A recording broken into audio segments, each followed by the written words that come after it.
Alright, today we're going to be trying to get the best drum sound we can using only one mic.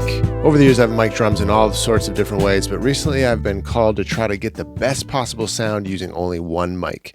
So we're going to be using my beautiful Telefunken AR-51, a tube condenser microphone. It's got a bunch of different polarity patterns. Right now it's in Omni, which means it's picking up everything in 360 degrees equally, which is great for miking a drum set. As you can see, we kind of have it placed directly over the kick and kind of right in the middle of everything. We're also going to be running that through my Heritage Audio 1073 clone. We're going to have a little bit of EQ on that, but I'll show you before and after the EQ, of course. And then we're going to be running it into the Tascam reel-to-reel tape machine for some really nice tape saturation. For starters, let's just check how crazy different the mic sounds from the camera audio.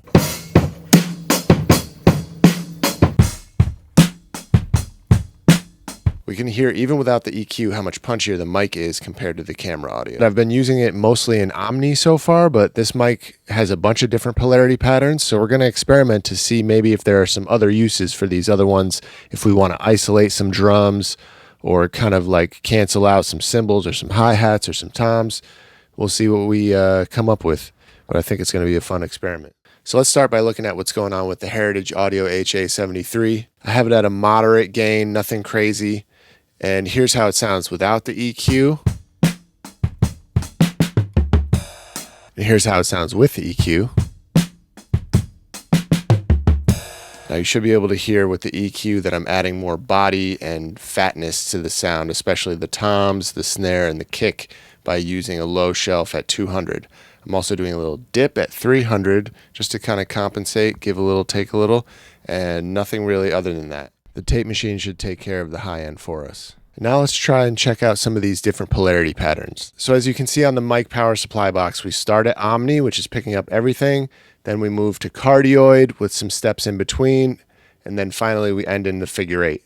So let's experiment with each of these and see what's what.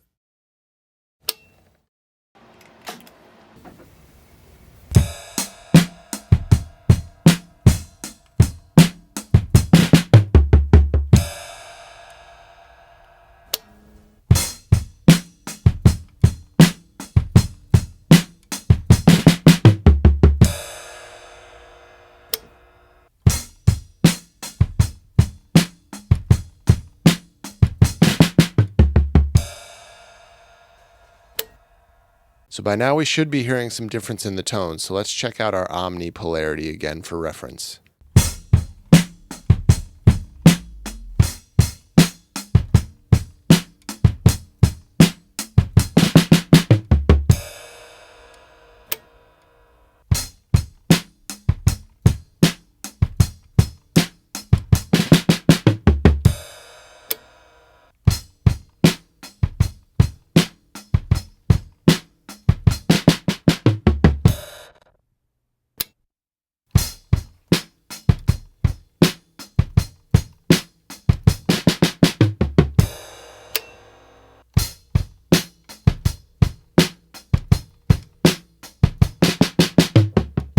Now you should hear on those last two positions that we're really starting to get a different tone here. We're keeping the punch of the kick, but we're nullifying some of the toms, hi-hat, and snare, while also using the top end of the figure 8 to get more of a roomy tone. So this is the figure 8 rotated 90 degrees. So in theory, we should get a lot more cymbal and hi-hat.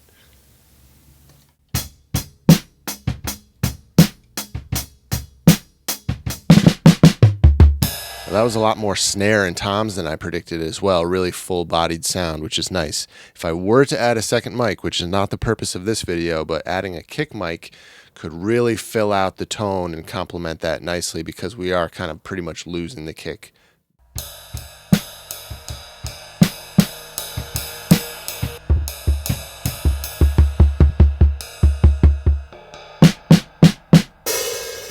I tried some other experiments with the cardioid polarity and kind of moving around, pointing it in different directions, and it wasn't even worth sharing.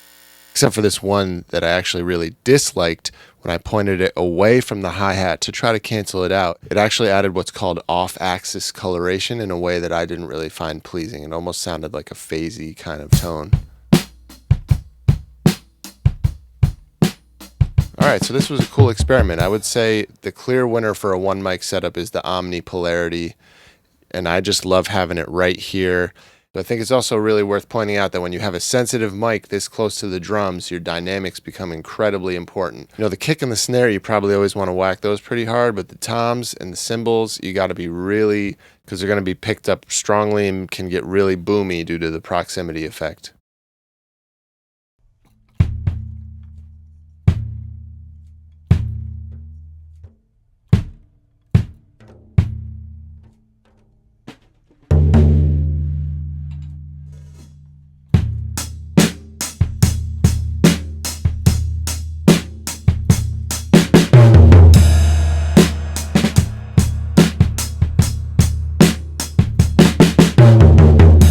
Drums are not set up to be used without mutes.